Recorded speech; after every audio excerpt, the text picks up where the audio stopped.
The natural disaster that is raging in the Amazon rainforest is also stoking a diplomatic row between Brazil and the G7 nations.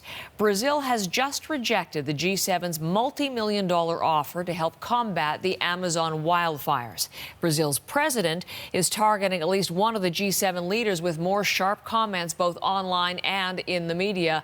Renee Filippone is watching all of this from London for us. And Renee, why don't we begin with this whole question of, 20 million U.S. Why on earth would Brazil turn that down? Well, that's right. The G7 together pledged that 26 million Canadian in aid that would be made available immediately to help cover the cost of firefighting planes. France also agreed to give military support to help fight the fires. Now, there are a bit of mixed messages coming from the Brazilian government. The environment minister said he would accept the help, but that is not what we're hearing from the president. President Jair Bolsonaro sent out a series of tweets in Portuguese saying they cannot accept based on Macron's attacks over the Amazon, and that the idea of an alliance with the G7 countries to save the Amazon treats Brazil like a colony when it should be respecting Brazil's sovereignty. Now, Bolsonaro's chief of staff spoke with Portuguese media as well, saying, in fact, the fires aren't out of control and that maybe those resources are more relevant to reforest Europe, and more specifically targeted the French President Macron, saying Macron can't even avoid a predictable fire in a church that is part of the world's heritage, and he wants to give us lessons for our country, obviously talking about the fire at Notre Dame. But these fires are also burning in a number of other countries, Heather, including Bolivia, Peru, Paraguay. So the money, if Brazil doesn't want it, will be offered to fight fires there.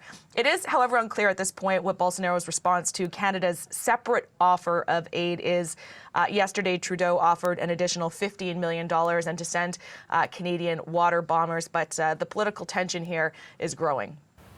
And the tensions are also seemingly increasing, Renee, between Bolsonaro and other leaders. Very personal tensions in the case of Emmanuel Macron. Talk a little bit more about those and how Bolsonaro is responding to their outside criticism.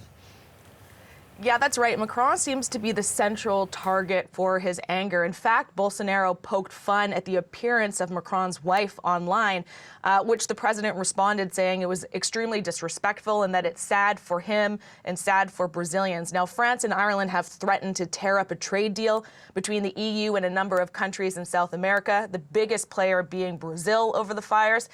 Bolsonaro doesn't like the way he's being painted here, specifically about his policies in the Amazon and how deforestation could be the cause of these fires. So we're now hearing reports that the Brazilian government has ordered its diplomats to go on the offensive to spread the message that fires in the region are normal and that things are under control. Renee, thanks so much. Renee is in London today.